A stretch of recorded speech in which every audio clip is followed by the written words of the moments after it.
بیوی کو اگر اپنے شوہر کی شکل نہیں پسند تو اس کے بارے میں وہ بھی بولتی ہے میں اتنی حسین ہوں تم وہ صبر کرے. دیکھیں وہ جب شادی کی تھی تو دیکھا تھا اس نے یا نہیں دیکھا تھا؟ آج کل تو مفتی صاحب عادت کے ساتھ بڑے بڑے بال ہوتے ہیں, گنجے ہو جاتے ہیں. کون سا وہ ویسی رہتی ہے جیسی پہلے تھی, تو دونوں ہی تھوڑے بہت چینج ہو جاتے ہیں. آپ نے تو کہا ہے گرل فرینڈ کو دھوکہ دینا, تو یہ تو بڑی زبردست بات ہے. دھوکہ دینا اس سینس میں نہیں کہ نکاح میں دھوکہ دینا, نکاح میں نہیں دھوکہ دینا, لیکن اگر دل دکھانا, یعنی آپ نے وہ ڈیٹ کا ٹائم دیا تھا نہیں پہنچے آپ ٹائم پہ, بہت اچھی بات. کوئی مسلمان ہاتھ پہ ٹیٹو وغیرہ بنوا لے, اب وہ نماز بھی پڑھ رہا ہے, اس کے بارے میں شریعت کیا کہتی ہے؟ لیکن تو صحیح حدیث میں نبی صلی اللہ علیہ وسلم نے اس پر لعنت فرمائی ہے, جسم گندوانے پر. پھر قرآن مجید میں فَلَا يُغَيِّرُنَّ خَلْقَ اللَّهِ, شیطان نے کہا تھا کہ میں انسانوں کو ایسا گمراہ کروں گا کہ اللہ کی تخلیق میں چینجنگ کریں گے. یہ حرام ہے, ناجائز ہے. اگر گھر میں جنات ہوں یا ایک شبہ ہو تو شرعی معاملات میں ہم کیسے تحقیق کرائیں؟ سب سے پہلی بات یہ کہ عاملوں کے پاس نہ جائیں. اگر گئے ایک جن بھاگے گا 50 جن آئیں گے. جنات دیکھ لیتے ہیں کہ اس آدمی کا عقیدہ ٹھیک نہیں ہے, یہ ان چیزوں میں پڑ رہا ہے, تو بھائی ہم پہ کیوں نہیں آتے. میں تو 20 سال سے عاملوں کے خلاف تقریریں کر رہا ہوں. کہا یہ جاتا ہے, بچپن سے سنا ہے, زنا ایک قرض ہے, آپ کے گھر سے ہی نکلے گا. مثال کے طور پہ فلاں ابا نے کیا, اس کی کیا بچی اس قرض کو ادا کرے گی؟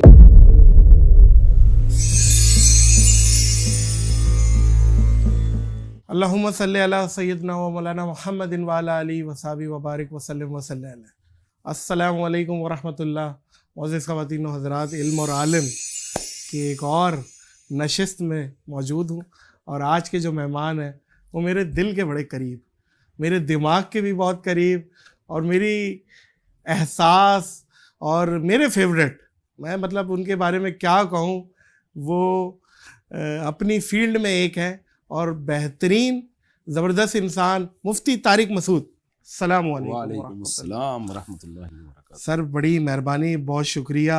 آپ ہمیشہ ہماری دعوت کو قبول کر لیتے اور آپ آتے ہیں, اور میں شکریہ لفظ چھوٹا ہے, بس آپ کی ذرا نوازی ہے. کیونکہ مفتی صاحب سے ایک الگ محبت ہے. آپ لوگوں نے پوڈ کاسٹ وغیرہ بھی دیکھی ہوں گی, تو مفتی صاحب کے ساتھ تو بہت ساری ہوئی ہے, لیکن یہ علم اور عالم ان کے بغیر ہونا امپاسبل تھا. بلکہ میں نے شاید پیغام آپ کو پہنچایا تھا پہلی ہی ایپیسوڈ کا کہ مفتی صاحب میں نے یہ بھی شروع کیا ہے, تو آپ اس پہ بھی نظر کرم کریے گا.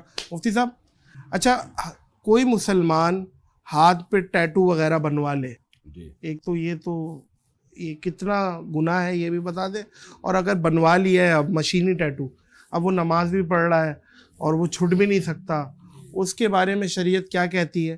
ٹیٹو بنوانا پہلے وہ کہاں تک اس کا گناہ ہے, اور اس کے بعد وہ چھٹ نہیں رہا ہے, وہ نماز وغیرہ بھی پڑھ رہا ہے, کہیں نماز تو ضائع نہیں ہو رہی؟ لیکن تو صحیح حدیث میں نبی صلی اللہ علیہ وسلم نے اس پر لعنت فرمائی ہے, جسم گندوانے پر. اردو میں اس کو جسم گندوانا کہتے ہیں.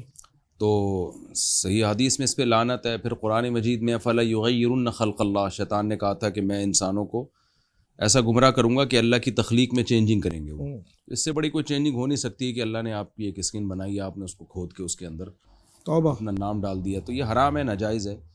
اب ظاہر ہے کر لیا جب کسی نے, تو اب ایک عمل ریورس اگر ہو سکتا ہے تو کرے, نہیں ہو سکتا تو استوائے توبہ کی اب کوئی آپشن نہیں ہے, تو وہ اسی میں نماز پڑھے. کیونکہ مجبوری ہے. جی اکثر دیکھا جاتا ہے کہ کوئی نان مسلم ہے, وہ کنورٹ ہوا, اور پہلے اپنی زندگی میں وہ بلڈر تھا اور ٹیٹو شیٹو بنائے ہوئے, تو اب وہ ہو گیا ہے مسلمان, لیکن وہ اب اسی جسم میں گھوم رہا ہے. بس اب توبہ کریں, اور تو کوئی آپشن نہیں ہے. بے شک ایسے ہی. اچھا مفتی صاحب, اکثر دیکھا گیا ہے کہ دوسرے جو جتنے بھی مذہب ہیں, کرسچنس ہیں, ہندو ہیں, ان کے جو تہواروں پہ مسلمان بڑے آگے بڑھ کر سیلیبریٹ کرتے ہیں, اور نعوذ باللہ وہ کرسمس کی سیلیبریشن ان کو دے دیتے مبارکباد. میری کرسمس بولنا کیا ہے وہ ذرا, اور اس کا معنی کیا ہے وہ بھی ذرا بتا دیجیے گا, اور کسی کو ہولی کی آپ بدھائی دینا, اس پہ ہمارا کیونکہ ول آف گاڈ ہے, شریعت کیا کہتی ہے؟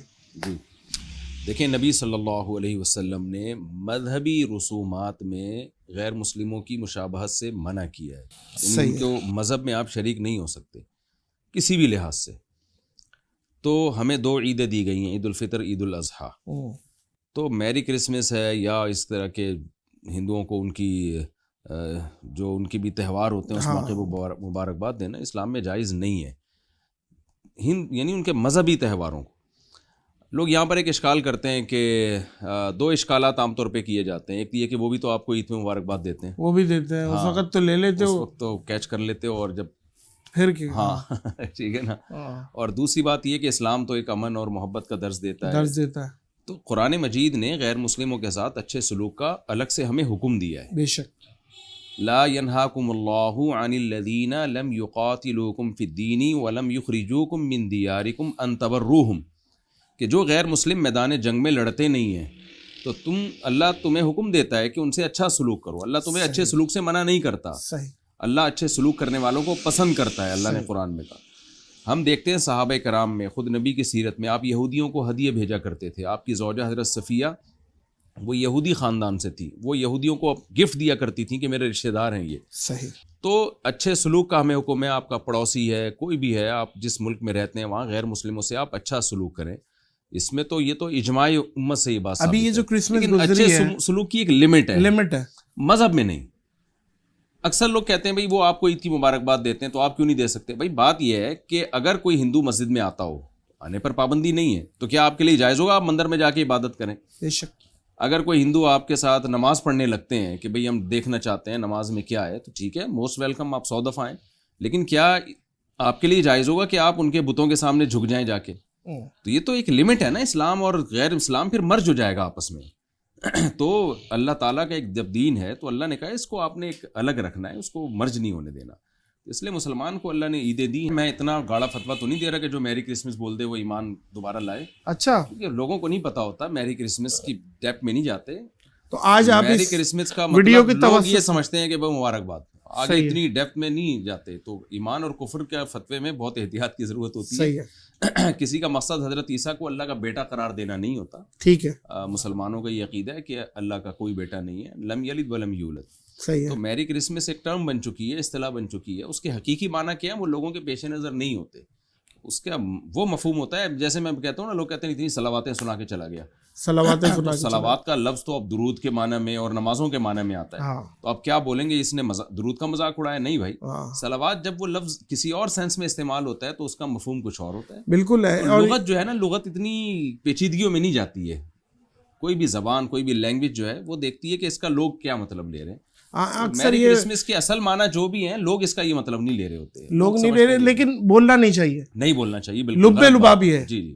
اور اسی طریقے سے جیسے وہ ایک نماز پڑھا دی, ایک جملہ ہے کہ بھائی اس کے آپ کے بھائی نے نماز پڑھا دی, تو اس سے یہی لیتے ہیں مقصد کہ بھائی نماز جنازہ پڑھا دی, اس کو ایسا مار دیا کہ جنازہ پڑھا دیا ہم نے, نماز پڑھا دی بھائی اس کی. تو کہتے ہیں نا کل اخبار میں آ جائے گا بندہ. کہاں کل اخبار میں آ جائے گا بندہ, تو وہ قتل سے کی دھمکی ہوتی ہے ایک طرح کی ایسی ہے. اچھا, ایک جملہ اور بڑا خطرناک بولا جاتا ہے کہ میرے اوپر وہی آئی ہے جو مجھے پتا ہوگا.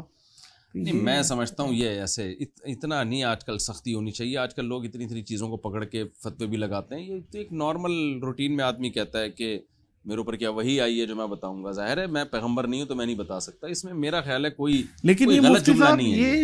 اب جیسے کوئی بات کر رہا ہو, پتھر پہ لکیر بنا کے آپ نے اس کی بات کو کر دیا, تو ہم کہیں گے کیا بھائی تو یہ بات کسی حدیث میں آئی ہے جو اتنا ڈٹ گیا تو اس پر. اس میں کوئی حدیث کا مذاق نہیں ہے. صحیح ہے. تھوڑا سا ہمارے دیندار لوگ نا تھوڑا سا ذرا, لیکن احتیاط تو کریں. اس میں میں نہیں سمجھتا احتیاط بھی کی بھی. بھائی میرے پر کوئی وہی آئی ہے جو میں بتا دوں گا, اس میں کیا احتیاط ہے؟ نارمل روٹین میں آدمی کہہ سکتا ہے, اس میں کیا جائے. لیکن میں سمجھتا ہوں کہ غلط بات کیا ہے. کچھ جو جملے ہیں جو کیونکہ وہی آتی ہے نبیوں پہ, اور وہ کہہ رہے ہیں میں پیغمبر نہیں ہوں, تو وہ نے ختم نبوت کا اقرار کر رہا ہے. صحیح ہے. اگر وہ یوں کہہ رہا ہوتا میرے اوپر وہی آئے گی میں پھر بتاؤں گا, تو آپ اس کو اب یہ بھی کوئی جملہ کوئی تنزیہ بول سکتا ہے اگر کہہ رہے تو اس میں بھی کوئی حرج نہیں ہے. مطلب یہ ہے کہ سب کو پتہ ہے کہ میرے اوپر وہی نہیں آتی. تو یہ دیکھیں کسی کے سیاق و سباق کو, اس کی نیت کو, اور ان سب چیزوں کو زبان میں دیکھا جاتا ہے. میں آپ کو ایک واقعہ سناتا ہوں, صحیح بخاری کی حدیث ہے. صحیح ہے. نبی صلی اللہ علیہ وسلم نے فرمایا کہ پچھلی امتوں میں ایک شخص کا موت کا وقت آیا. اس نے لوگوں سے کہا کہ لوگوں مجھے ایسا کرنا, مارنے کے بعد نا کاٹ پیٹ کے جلا کے راکھ میری بکھیر دینا. اچھا, ابھی مجھے پورے حدیث کے الفاظ یاد نہیں ہیں, یا آپ مضمون بتا رہے ہیں, جانوروں کو کھلا دینا, کچھ اس طرح کا ہے. تو کیونکہ اس کو یہ ڈر تھا کہ میرا حساب و کتاب ہوا نا میں تو پکڑا جاؤں گا, تو مجھے ایسے کر دینا کہ یعنی جانوروں کو کھلا دینا یا راکھ جلا کے میری بکھیر دینا. تو اب حقیقت میں تو یہ کفر ہے, اس لیے کہ آپ یہ سمجھ رہے ہیں کہ اگر آپ کی راکھ بن گئی تو اللہ گویا حساب کتاب نہیں لے سکتا. لیکن حدیث میں آتا ہے اللہ نے اس شخص کو بخش دیا. کیوں بخش دیا؟ اس کے اعمال اچھے نہیں تھے, اس کو موت کے وقت یہ خوف تھا کہ تیری خیر نہیں ہے. اب اس کو موت کی وجہ سے نا اس کا دماغ نے کام کرنا چھوڑ دیا. اس نے کہا فی الحال اللہ سے عذاب سے بچنے کا یہی ایک طریقہ ہے کہ بھائی میرے کو قتلے بنا کے راکھ بنا کے پھینک دینا, میں اللہ کے سامنے نہیں کھڑا ہو سکتا. اللہ کو اس کی یہی ادا پسند آئی کہ کم از کم اس کو حساب و کتاب کا خوف بھی ہے نا. آپ کو پتہ ہے کتنے ابو جہل جب مر رہا تھا کم بخت مرتے ہوئے بھی فرعونیت ختم نہیں ہوئی تھی. گردن نیچے سے کاٹو تاکہ سردار کی گردن. ہاں, سردار کی گردن. تو کچھ لوگ موت سے پہلے ان کو ایک احساس ہو جاتا ہے, اور کچھ ایسے ڈھیٹ ہوتے ہیں جو کم وقت موت سے پہلے بھی ان کو احساس نہیں. بھائی اتنے ڈھیٹ ہوتے ہیں, ایک پازیٹیو چیز تھی, 3 ابال آ جائیں گلتے نہیں ہیں. تو کتنی بڑی ہمیں حدیث میں ترغیب ملتی ہے کہ بھائی ایک اس کو پازیٹیو اس میں لے کے جاؤ نا. آپ اس کو لازمی آپ کیوں نیگیٹو میں کیوں لے کے جاؤ؟ ٹھیک ہے مفتی صاحب, آپ اصل میں ظاہر پہ فتویٰ لگتا ہے نا, بات یہ ہے اس وجہ سے. بالکل ہی کوئی آڑے ترچی بات کر رہا ہو, گستاخانہ بات کر رہا ہو, ہم اس کو فیور نہیں کریں گے, لیکن یہ تو نارمل روٹین کے جملے ہیں. آپ کا ہمیشہ سے شکریہ ادا ہم کرتے آئے اور کرتے رہیں گے. اللہ آپ کو جزائے خیر دے, اللہ آپ کو زوال نعمت سے بچائے. آپ ہمارے لیے ایک اساسی کا درجہ رکھتے ہیں, اور انشاءاللہ دعا گوں اللہ پاک آپ کو خیر و عافیت سے آپ کی منزل پہ لے کے جائے. بہت بہت شکریہ. معزز خواتین و حضرات, علم اور عالم کی آج بہترین ایپیسوڈ اور موسٹ اویٹڈ ایپیسوڈ بولوں گا اس کو, مفتی طارق مسعود صاحب کے ساتھ, اور امید کرتا ہوں کہ یہ سارے مسائل آپ تک پہنچے ہوں گے اور یہ اس مسائل سے آپ بہت کچھ نکالیں گے. مجھے اور مفتی صاحب کو دعاؤں میں یاد رکھیے گا. اس اپنے پن کے ساتھ کہ اپنا بہت خیال رکھیے گا. اللہ حافظ.